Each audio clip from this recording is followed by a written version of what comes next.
Good evening, ladies and gentlemen. We extend to you the greetings of peace from here, our Walkia TV station. Talking about the economic forum, that's the platform, economic forum. We are here to talk about the economic development of this country, Ghana, our beloved nation. And we are fortunate to have with us our honorable professor in the United States of America, known as Professor ABASS Mohammed, who is going to be with us for the next 1 hour. But he's going to flow for the next 30 minutes. Then I'll take the opportunity to ask him some few questions in about 50 minutes. In the course of his lecture, anyone who wants to be part of this program can send him his message on the comment section. You can send the message or the question that you want the professor to direct upon. And inshallah, we are going to read the message, and our honorable professor will respond to him or her his concern. With that mighty, we invite each and every one of you to be part of this educative program known as the Economic Forum. This is a topic that should concern each and every Ghanaian. And it's about our beloved country, Ghana. So we invite our honorable Professor ABASS Mohammed to talk to us on the economic development of Ghana. So with that mighty, we invite our honorable professor to do the talk and yours is to do the listening. So Professor, if you are around, please take it over for me. Assalamu alaikum, can you hear me? Yes, we can, loud and clear. Once again, thank you for having me.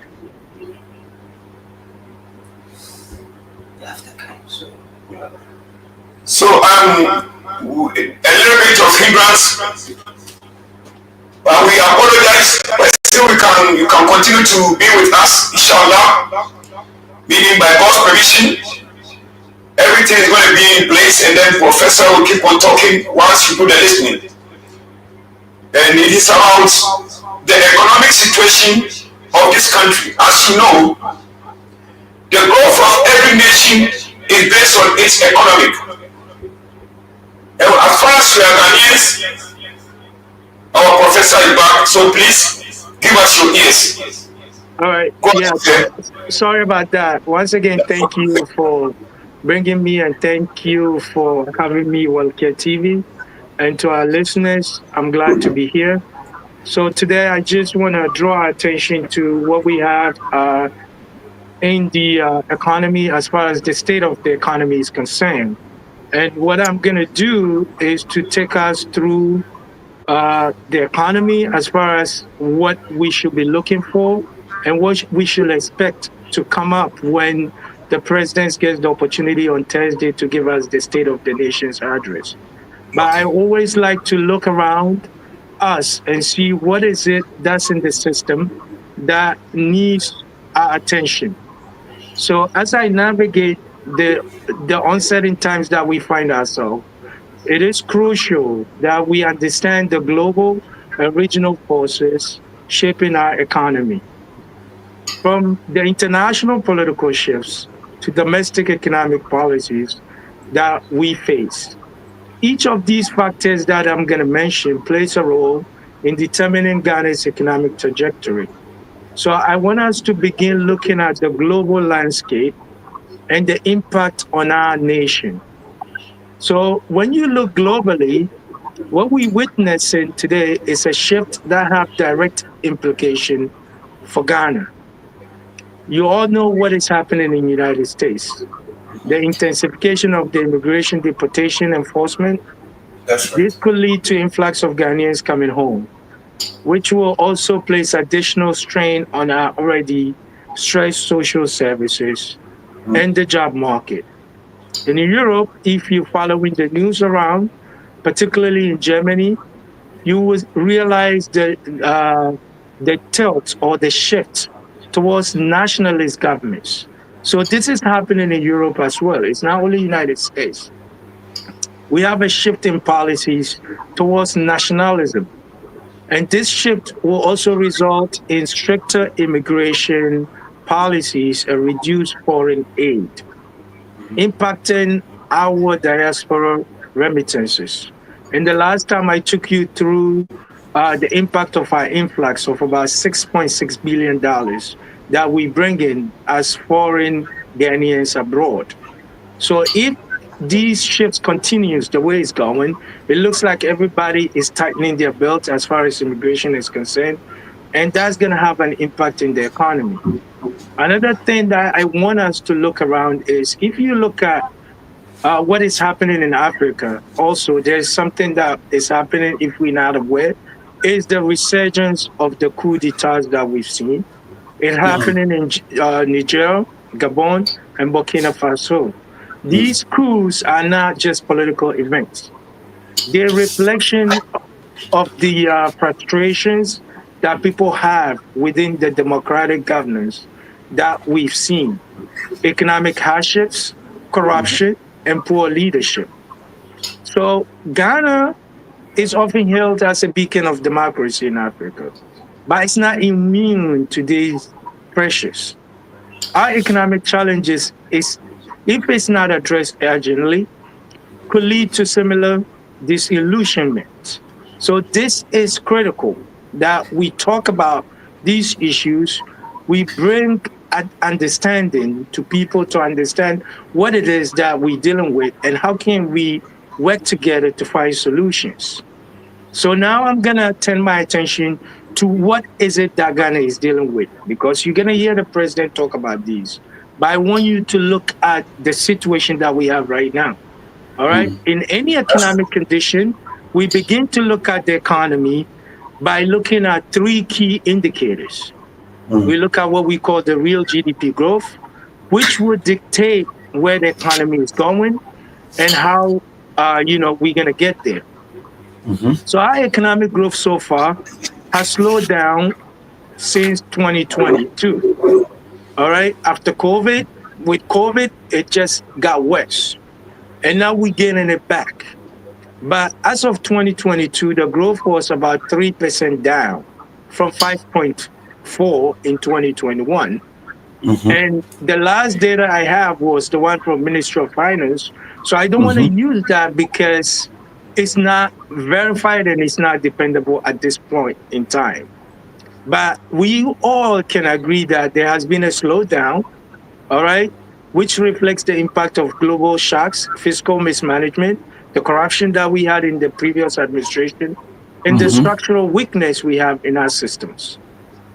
Unemployment, as we speak right now, is still about 12%, which is a ticking time bomb because unemployed youth are more susceptible to social vices and political manipulation, and we must address it urgently. Inflation, you all know, peaked at about 50% in 2022, driven by current depreciation of dollars, again, as a result of dependency on importation of goods, rising fuel prices and food shortages. It has also eased a little bit to now about 23 to 25%. It remains one of the highest in sub-Saharan Africa. That's Ghana for you.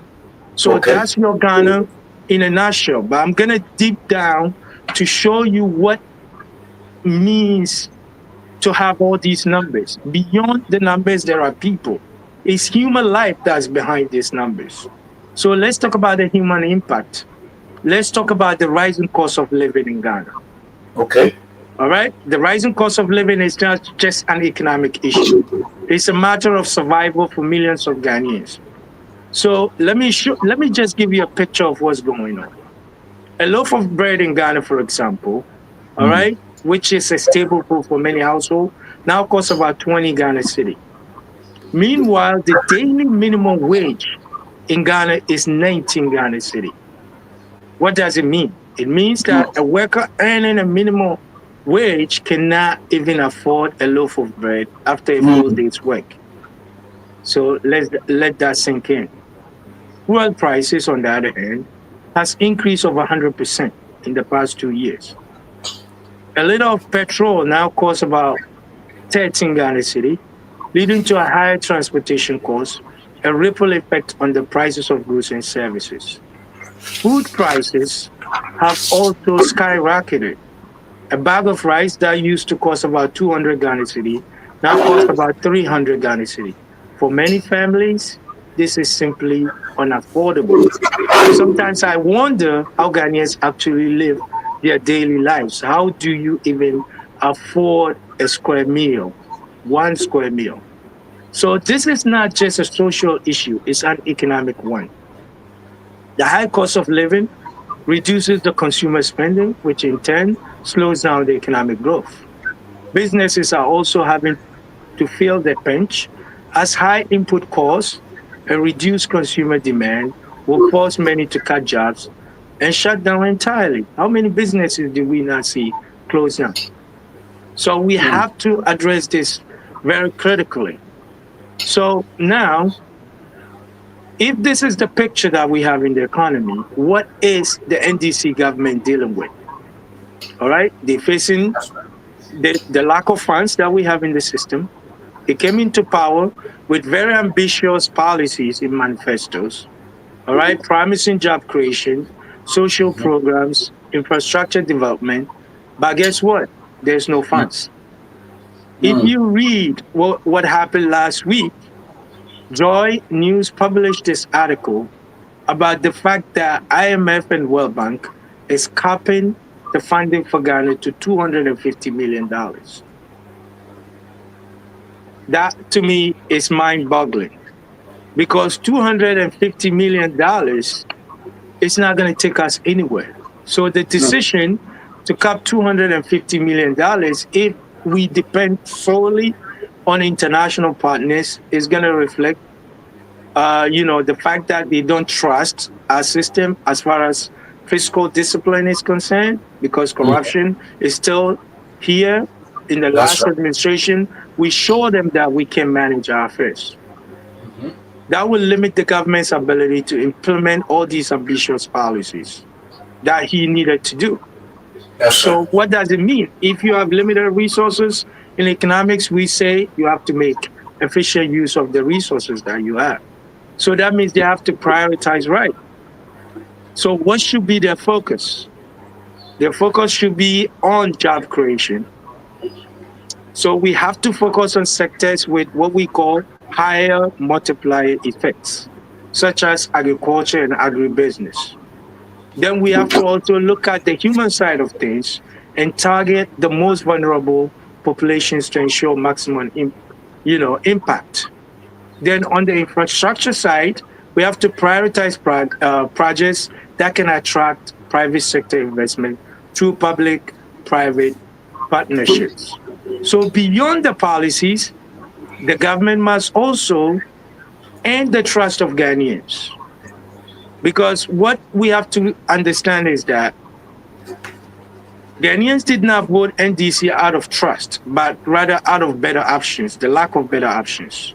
When we went to polls or when we went to vote, there was not a lot of options for Ghanaians. Because MPP was so bad, the only option Ghanaians had was NDC. So the government, this current government must understand that they have to move quickly to end the public confidence by being transparent, delivering on their key promises without excuses, and holding officials accountable for any form of mismanagement or corruption. All right. So these are the challenges that we have in the economy. And now, what do we think we can do to move forward? I always bring this point that we always must look at national economic dialogue. It's okay to have an economic team, but is it all inclusive? Because this goes beyond NDC or MPP. I said it here the last time. We That's have right. to have a dialogue that extends beyond who is leading to incorporate everybody. So we need a national economic dialogue that involves all stakeholders, the government in power, the opposition, private sector, civil society, and the academia. If possible, let's develop a 10-year economic blueprint with Okay. clear priorities and timelines. Identify alternative source of funding. Because like I said, $250 million, I will tell you what $250 million is going to do towards the end of my presentation. And you can see that it's not going to take us anywhere. All right. So we have to have alternative funding sources, such as having interaction conversation with the diaspora community, not only Ghanaians abroad, but any form of diaspora that we have in terms of the Black people. Natural resource revenue optimization. I know there is some activities going on with the Ministry of Finance to improve our revenue mobilization and optimization of the opportunities that we have, and expanding the digital tax net. Bring the informal sector in so we can increase our revenue mobilization. And then, as far as the second point is concerned, all of that is not going to be possible if we don't revise our constitution. I still maintain that the constitution is not sufficient, it's not good for where we're trying to go. Because we need to create institutions, stronger institutions for economic growth. We need to establish an independent fiscal responsibility, some sort of independent on fiscal responsibility and economic development. So that was my proposition the last time of National Economic Management Commission with a binding authority to ensure that the continuity of the development projects that we have will cut across any administration. So if NDC is able to get something started, what is our pathway of maintaining that these projects will continue? Because in the next 3 years, NDC on the third year is going to be pursuing the next election. Does the project all stop? That's the question. Or how do we ensure continuity? The only way we can ensure continuity is to have the National Development Planning Commission or National Economic Management Commission of some sort to make sure that these projects are continuing, because we don't have a lot of funds. So any money we spend, we have to make sure that we have return on our investment. Then we have the private sector-led growth, which is something that we have to look at in reducing the bureaucracies that we have in the system for businesses to thrive, all right? Which will also encourage a lot of tax incentives for key sectors like manufacturing and technology, improving access to credit for SMEs, which is something we have to look at, because if you want to grow your economy, we cannot be public sector driven economy. It has to be private sector driving our economy. But so far, it's the public sector. The government is still the biggest employer. And that is wrong by any standard. It has to be private sector that's leading the growth of the economy. So we gotta restructure certain things. Institutions and structures needs to be done properly. Until that's done, there's a lot of work to be done. So the call to action is that we still have a lot of challenges that require urgent and collective action. And the government must lead, but every Ghanaian has a role, which is why we're doing this, to ensure that Ghanaians are aware, Ghanaians are knowledgeable about what they should expect their leaders to have, so we can hold them accountable in contributing to national development. So I still remain hopeful that Ghana has the potential to overcome its economic challenges, because we have young, dynamic population, abundant natural resources, a resilient spirit. With right policies, leadership, and collective effort, we can build a prosperous Ghana.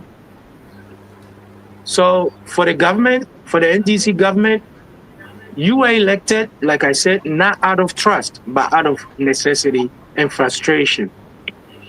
So you must act with urgency, transparency, and accountability to ensure that the trust of Ghanaians and deliver on our promises. All right. So that's what I have so far. But like I said, $250 million, I want to break it down to you. So even at the $250 million that IMF is going to give us, if they do, and we have a fiscal discipline, i.e., we're not corrupt and we're going to invest in it, it's not going to translate to much. So by using our calculation, the way we look at the effectiveness of policy is to look at the multiplier effect, which means the trickle-down effect of such an investment into our economy.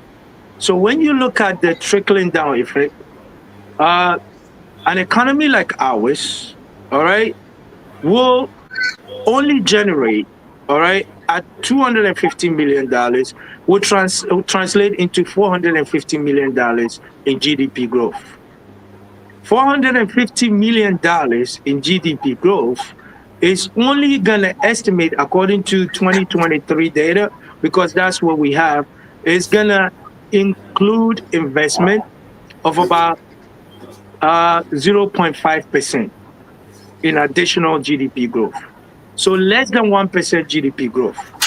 So if it's less than 1% in GDP growth, then when you do the multiplier effect on the job, it's only going to translate to about 40,000 jobs. So $250 million in a nutshell is going to give you about 40,000 jobs. So 40,000 jobs on unemployment rate of 12% is only going to reduce the unemployment by 0.21%. Okay. So when you do that, you have unemployment as it stands right now is 1.6 million people that don't have jobs. So if you have 1.6 million people that don't have jobs, and then you're going to invest $250 million, and that will only going to translate into 40,000 jobs, then you still have a net of about 1.5 million people still unemployed. And that's what we're dealing with. That's with 250 million. So that tells you that we have to be very aggressive in negotiating for alternative funding in order to recover the economy. Because how is NDC going to do all these promises with just limited funds? It's not even $1 billion. This is $250 million. And that's only going to give us 40,000 jobs. What is that going to do with 1.6 million people not having jobs in Ghana? So that's where we are right now. We have a lot of challenges. All right? GDP is not going to grow significantly, even if we are disciplined with the money that we anticipate to get if we stay with IMF and the World Bank. All right? So we have to be creative in finding alternative sources to grow this economy, because it's not going to cut it. We need billions of dollars in order to reduce unemployment to at least some 10%. We are 12%. Can we even get 2% off that? Because 40,000 jobs is not going to go anywhere. So we have to be strategic. Key investment. All right? National Youth Employment Program is going to be key. Agricultural investment is going to be key. Infrastructure, roads leading to the market from the farms is going to be key. And then technology infusion into productivity is going to be key. So these are where we are. And I hope that we can look at things from that angle and begin a conversation. MashaAllah. I hope politicians are listening to our brother. He is an economic messiah, and you all have heard him right. And we are going to make sure that this information, this rich information he's giving us, is going to reach every corner of this country. Every private radio station must listen to this. This is one of the solutions that God has given to this country in the person of our honorable Professor ABASS Mohammed. It's not the talking, he has the knowledge, he has the know-how. But the earlier we listen to him, the better for us. We need a solution to the economic crisis in this country, and there is no doubt about it. We are in deep crisis, and the only solution is for you to recognize that we are in crisis and then look for a solution. And don't go far away. God Almighty has given one of our own sons to help us reach our goal in terms of economics. And there are no two ways about it. You've heard him right. Our President John Mahama is a listening government. I know him, he's a listening somebody, and I believe from my heart that he's going to listen to our brother if this information reaches him.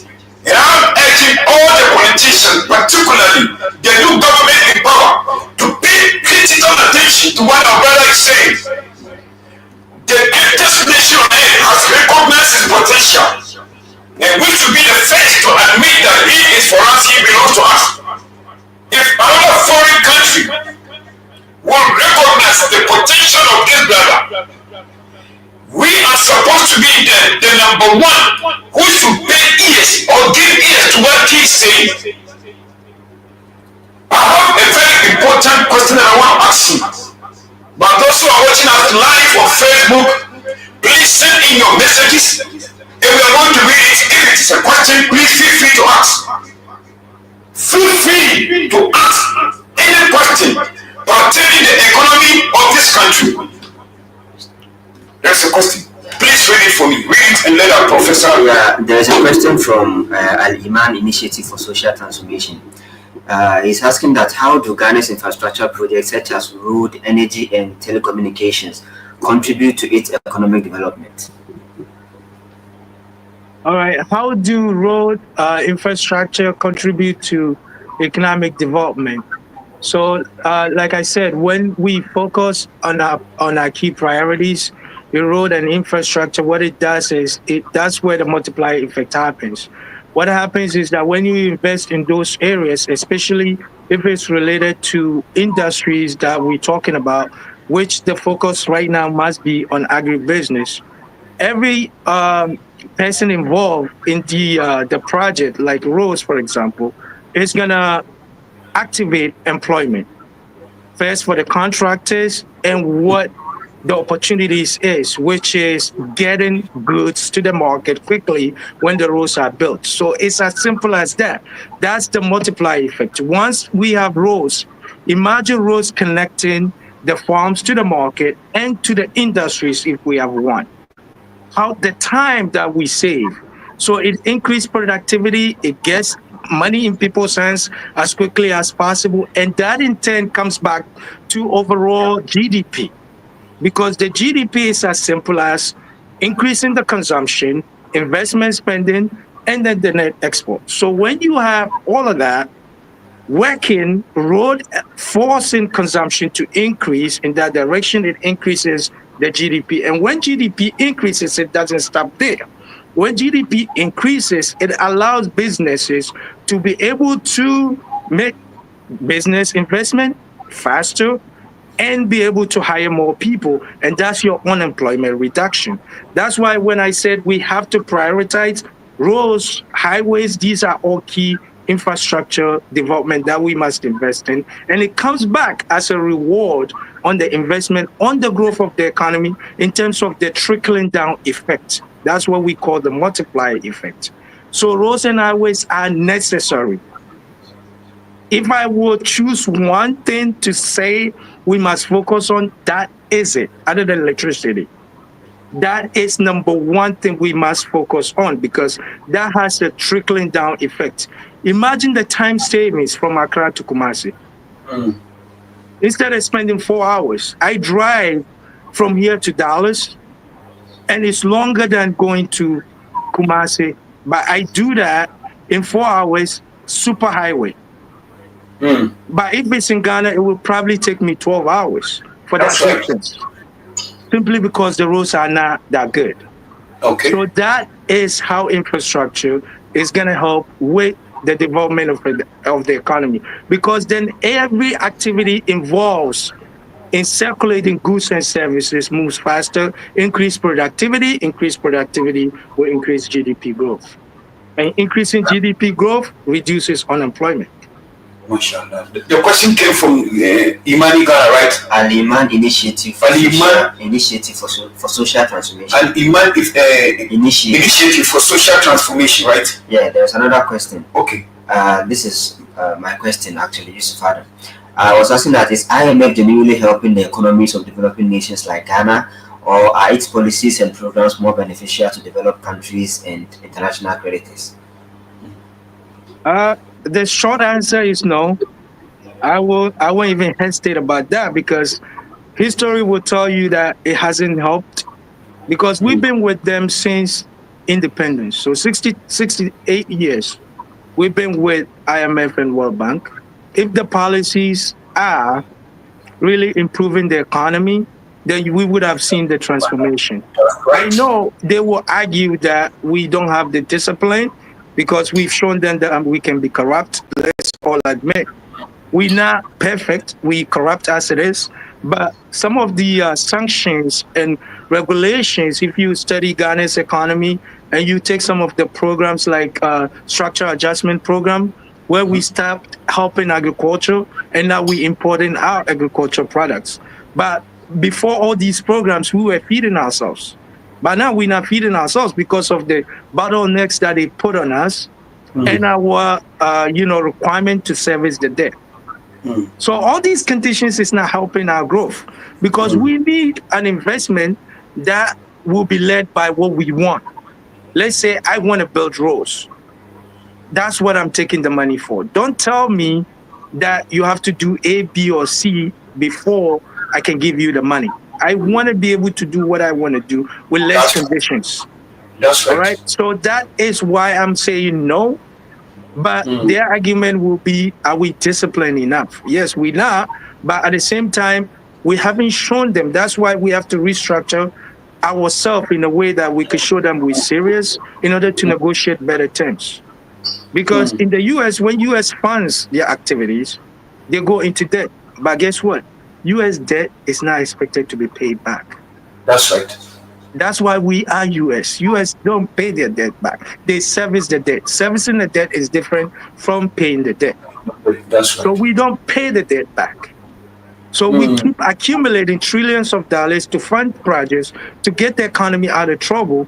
Why do you think they let that happen? Is because they have the systems, they have the institutions that's tailored towards economic recovery when the need arises. But when these institutions come in and see the way we structure, they have to put some gaps in a way that they will ensure that there is some levels of payback because we have shown them that we're not disciplined enough when they let us go. We saw in the previous administration how many billions of dollars were put in the economy. What did you get for that? So why would they trust you with another 250 million? I think they're generous to even give us 250 million. Because we just came from taking billions of dollars from them. We did nothing with it.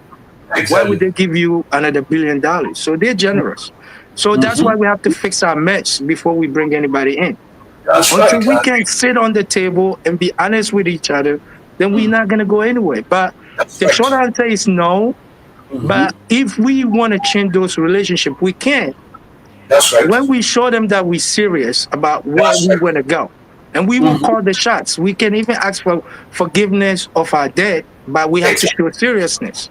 All right? So that is not so bad. It's not a bad thing. In the US, we don't talk about debt as a bad thing. We talk about debt as long as you're using it for something good. Exactly. Recover the economy. We went into billions of debt in recovering the economy from COVID. So we just added to our deficit. It's always, I've never seen a US economy that has run with a surplus. It's always a deficit, and we're okay. Because it's just what it is. You have to put it into projects, like what they were asking about infrastructure, because that's what turns the economy around. Imagine having a road networks all surrounding Ghana. How much is your life going to be? Easier, comfortable. Everything will move faster. All right?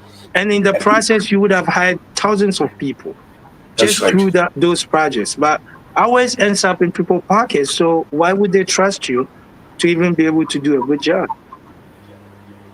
To add what you said, in the US, apart from servicing their debt, they print the dollars.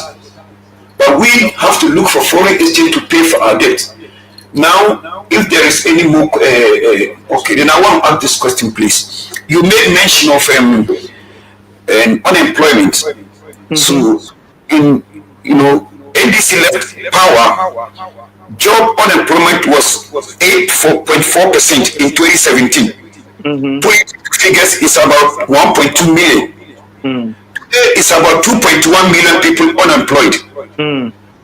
And when you look at those affected are from the age of 15 to 30. Now, you made mention of Ghana being the beacon of democracy. And if unemployment is 2.1 million, how do we improve productivity in a situation like this? How do we improve the economy? Yeah, we can improve the economy by focusing on key priorities. Like I said, we don't have the funds to pursue most of the agenda because the problem is being able to fund these projects and focusing on key priorities where the youth will be mostly impacted. So, i.e., if we pursue, for example, agribusiness, entrepreneurship, we activate the National Youth Employment Agency, and then, everything that they have lined up, if we should be able to fund it, I'm anticipating that we can reduce unemployment to some 10% within the first 5 years. That's what I was projecting, that if we can be able to activate agribusiness, industrialization, and even infrastructure, that would support the industrialization effort that we're going to do as it relates to even agro-business alone. We will create about 1 million jobs if we can focus on those two areas only, agribusiness, industrialization, and then support that with the National Youth Employment Projects in entrepreneurship, tech hubs, all these areas, because this is where the youth are. We make agriculture fun and feed ourselves and reduce the burden of inflation, because the inflation we have in Ghana is a cost push inflation. So it's mostly as a result of our importation of goods that's pushing the prices up. But imagine a country where we invest in agribusiness, that we can feed ourselves on the key staple foods. We're not going to produce everything, but the ones that people need to actually survive, we're going to be producing it locally. That will reduce the impact on inflation. And that allows the individuals to have more money in their pocket. More money in their pocket will mean more spending in the economy. All right. And then we have entrepreneurship initiative all started.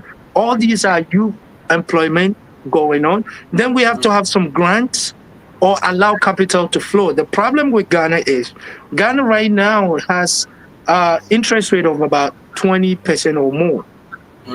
That's not good for business. You can't grow an economy like that, because businesses need to be able to access funds in order to start business. If you don't have access to capital, how are you going to start a business that's going to employ someone? So it's a more multifaceted approach that we need to sit on the table and figure all these things out. Prof, please, this question is very important to me as well. How will the president or the current administration address the current economic crisis, including the depreciation of the cedi and high inflation rate of 34%? All right, so I started talking about the inflation. So everything is related, because economics is, it's not rocket science if you think about it. You grow your economy, it's supposed to do two things. You have to grow your economy in a way that it can reduce unemployment, which is the first question you asked, and then be able to tame inflation. So if we invest in key sectors of the economy, i.e. industrialization, agro-business to feed ourselves, what it's going to do to inflation is that we will produce all the things that we import mostly in order to survive, like rice, all the stable food that we have in the system. We'll be able to produce it locally to reduce the burden of importation, because you need dollars to import these things. And if the cost of importation goes higher, it's gonna also affect the cost of goods being sold in the economy, which is your inflation. So in order to Okay. tackle inflation, you have to look at what are the causes of inflation. So if it's the cost push inflation, then we have to address the inflation on its head by ensuring that we can get some agribusiness going on. The value chain in agribusiness, all of them will activate, and that will reduce the cost of goods and services in the economy. Once the cost of goods and services in the economy gets reduced, it will also help out with the devaluation of the currency, because the demand for money, foreign currency, dollar, is the reason why the price is going up. And when the price of dollars goes up, that's your devaluation of the currency. So Exactly. we rather have to export more to bring foreign currency in to use for our importation. So we don't demand too much. But here we are importing more. That means if we're not producing, where's the money going to come from? That's right. All right. So you have to produce enough to get the foreign currency in order to be able to use it for importation. But we're not producing enough to generate foreign reserves that we can use to tame inflation and the devaluation of the currency. So we have a situation going on where we are import driven. So we have to reduce the level of importation in the system. Wow, wow, Yeah. wow, wow, wow, wow, wow. My beautiful brothers and sisters, those who are listening to our honorable professor, please, you know what I'm saying is true. You know exactly what I'm saying is true, that we have a genius when it comes to economic. So it is your responsibility to forward this information to all the networks that you think they can give us ears. Because that is why he is here to talk to us. He is living in the United States of America, but at the same time, he's giving us the benefit of what we need in order to improve our nation. The security of our nation is our priority number one. And there's no nation that can develop without improving economic. That is a fact. Without having much employment for the youth. And you heard it right. So if there is anybody who wants to ask question, please, the floor is yours. Send in message and we are going to read it. Or even after the program, we can continue to send in messages. And inshallah, by next week, we can continue to answer your questions and grievances.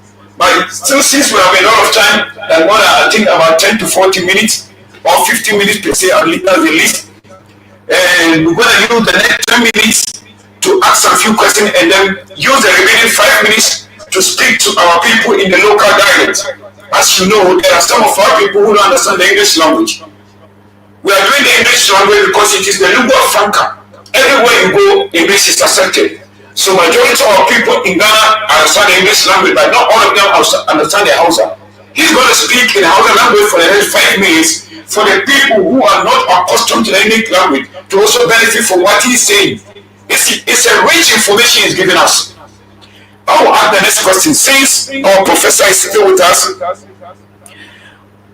Professor Abbas, how would the government balance the need for fiscal discipline with the need to invest in critical sectors such as education, healthcare, and infrastructure? You already mentioned infrastructure, but I want you to address education and healthcare.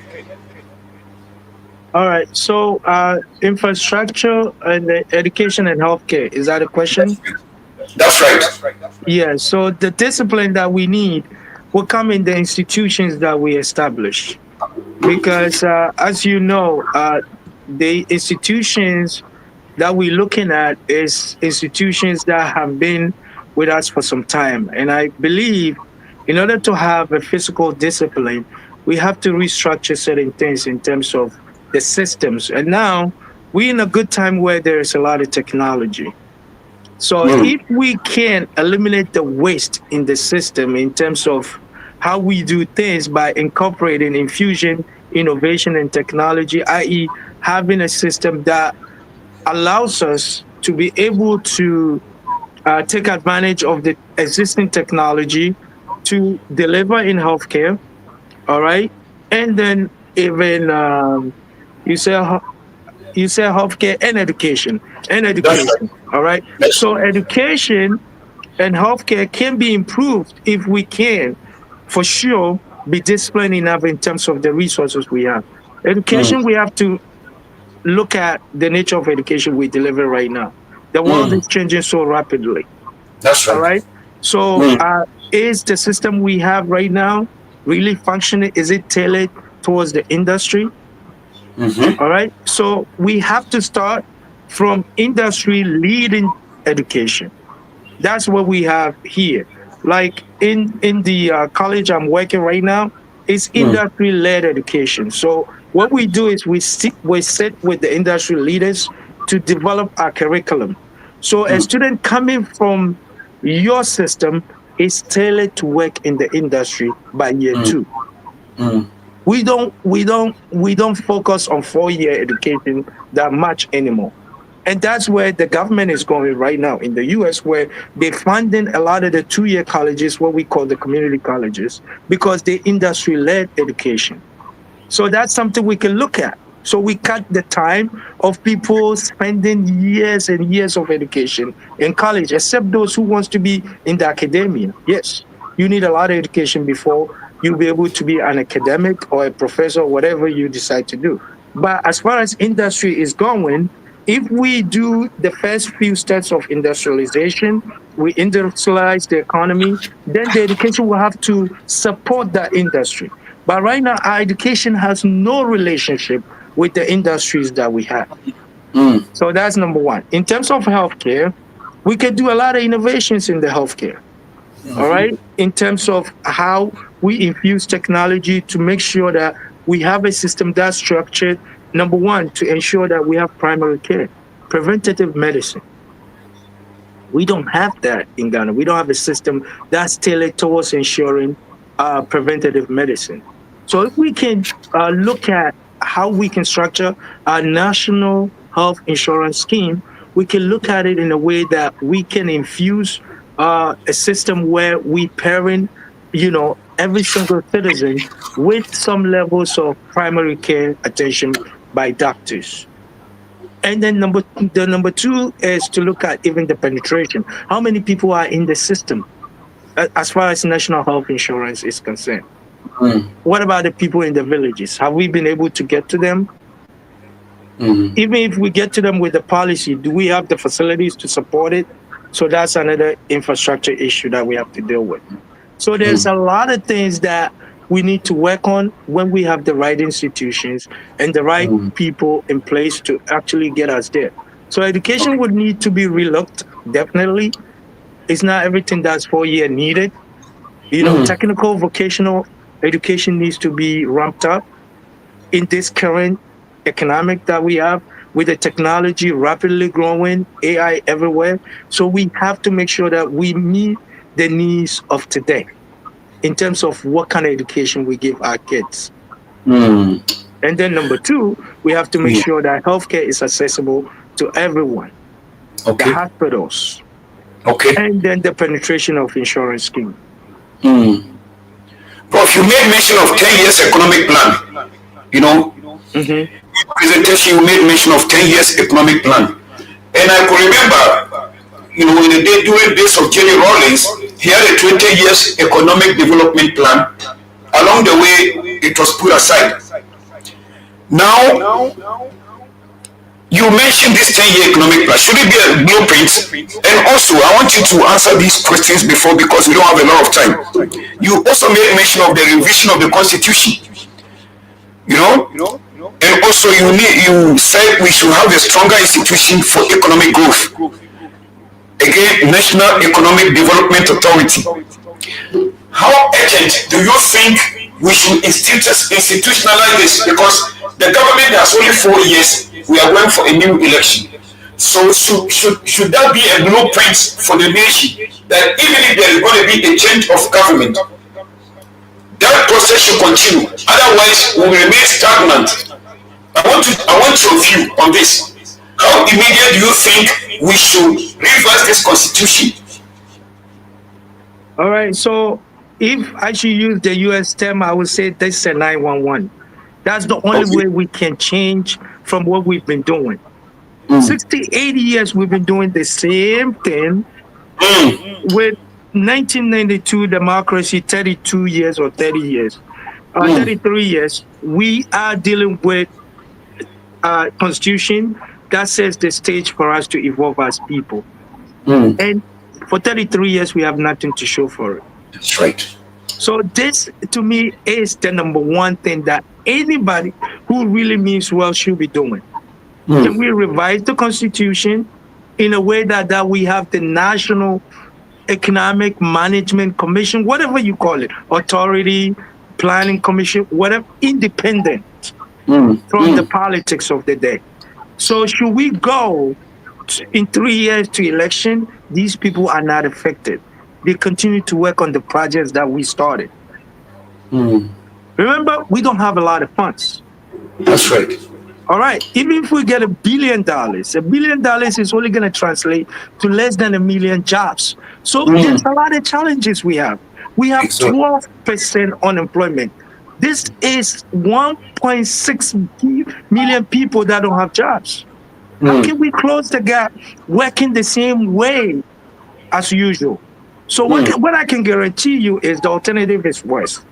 If we don't do the National Economic Management Commission of some sort, I can guarantee you one thing. NTC will finish and we're not going to improve anything on unemployment.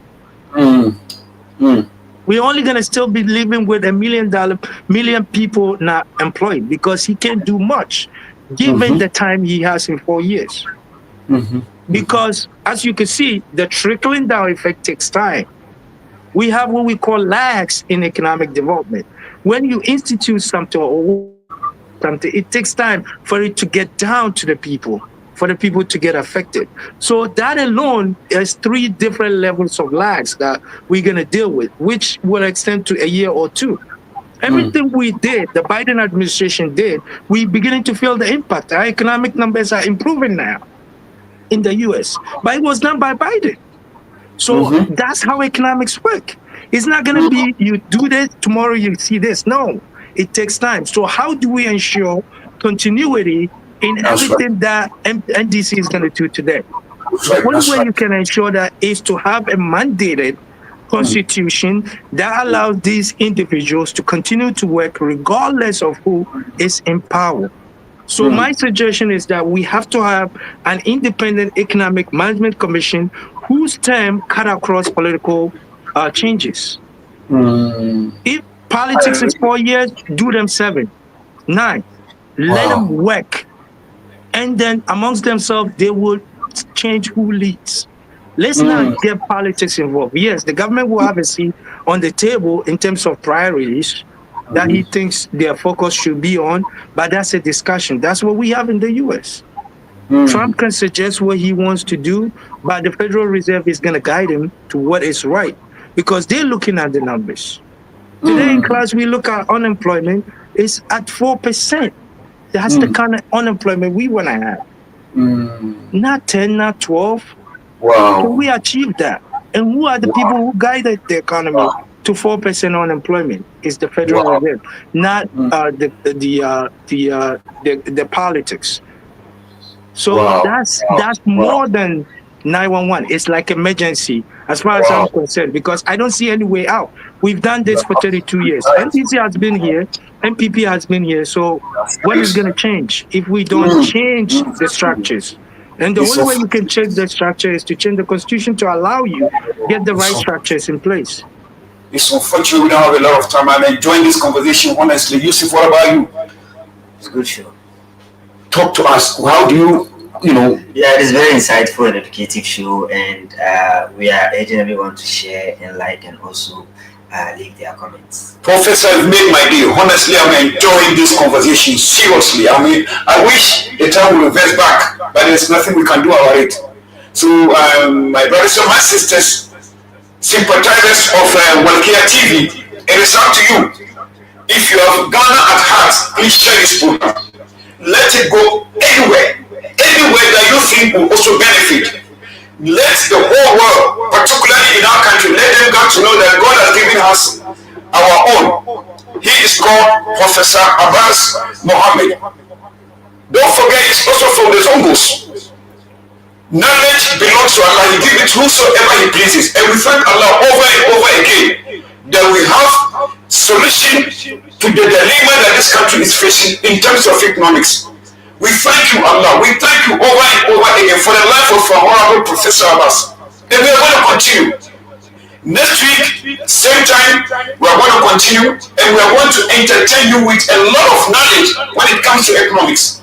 So we have already exhausted the time, but we want to beg the authority to give us some this next 5 minutes in order to speak to our people in the Hausa dialect. So ‘yan uwana musulmai ko ba ‘yan uwana ‘yan mutanen Ghana gaba ɗaya, wannan karantarwa ne game da batun tattalin arzikin ƙasar Ghana. Kowane al'umma idan tana neman ci gaba sai ta kalli tattalin arzikinta. Idan tattalin arzikin na da rauni to babu samun maslaha. That is the reason shi sanya Allah da ikonsa ya ba mu ɗanmu ƙaninmu wanda yake ya fito gidan sarki a nan gidan Malam Ali sarkin zango na da.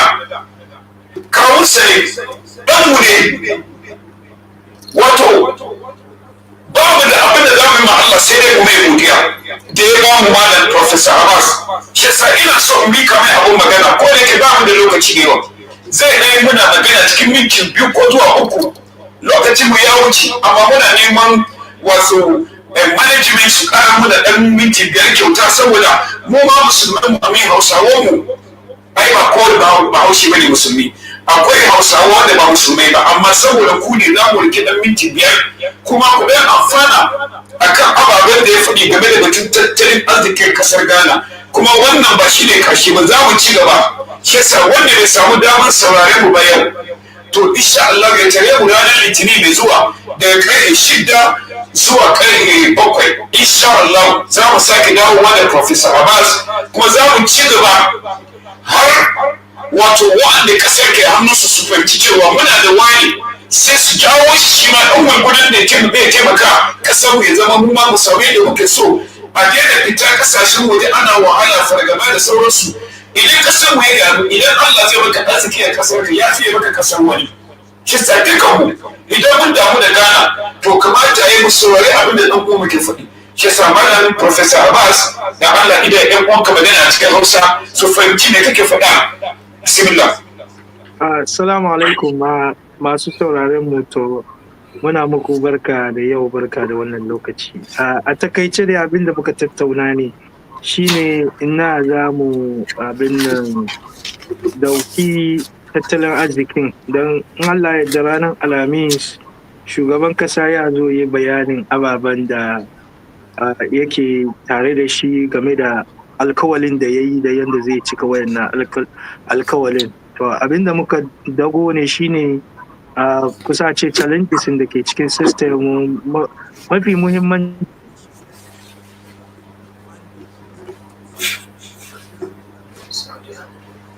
da Allah a ɗan ma'aikuri don kusan matsala. Ana nan ana rinin gyarawa saboda dai ku samu kuɗi ƙarshe. Yawa bismillah. Bismillah. So mun gano cewa masu taimaka muna da ba mu kudaddadin da ake yin ababen da kuke gani gari shine su IMF da World Bank, to sun dauko cewa za su rage taimakon da suke da kasan. So in za a rage taimakon da suke da kasan wajen kudin da za mu samu ya ababa da shi, to ya za mu kasance shine muka tattauna cewa ya kamata yanzu mu sake tsarin wani ciki ne mu san ababen da zai kama na amfani da yawa. Ciki mun yi batun agriculture, muka yi batun bude kamfanoni, sannan taimaka da yara cikin unguwanni su samu na yi. To abin da ya kamata firanku da shugabanninku duka ya kumshi kenan shine ka tambayi kanka yaushe wanga amfani zai kai gare mu cikin wannan halin da muka samu kanmu. To a takaice rashin lokaci inda zan sayar da zancen kenan, Allah ya yarda ranar Litinin sabon mako za mu kuma tattauna. Assalamu alaikum. Wa alaikum salam jama'a, mun gode muku kwarai da gaske da kuka samu mana lokaci, amma muna da wani bukata daga gare ku. muna so duk inda kake so wannan hirar ya tafi don Allah ka tura kowane irin kungiya ne, kowane irin dan siyasa ne, ba lalle sai wanda ke cikin gwamnati ba, hatta wanda ke cikin opposition da kake mu'amala da su tura musu, saboda amfanin Ghana amfanin mu duka ne, ba amfanin NDC bane ko NPP ko PNC, na mu duka ne. Shi sanya muna bara kowa ya kokari ya tura wannan program, shi yake cewa ai share, ka ba ƴan uwanka abokan arziki ƴan siyasa ku tura, ku rika turawa saboda mu samu inda muke son wannan abin ya kai.